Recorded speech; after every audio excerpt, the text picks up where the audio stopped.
How to change date of birth on Google account.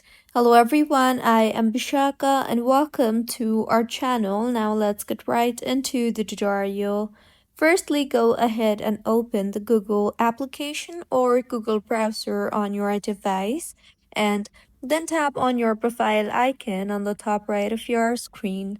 Here you will see the Manage Your Google Account option. Tap on that and then go ahead and tap on the Personal Info option. Now, select the birthday option you see there and then tap on the birthday option again. Now, in the interface that you will be led to, you will be able to make changes to your birth date. So go ahead and make the required changes and then tap on the Save option. And in the confirmation pop-up that appears, tap on Confirm if the birth date that you entered is correct. And with this, your birthday will be updated.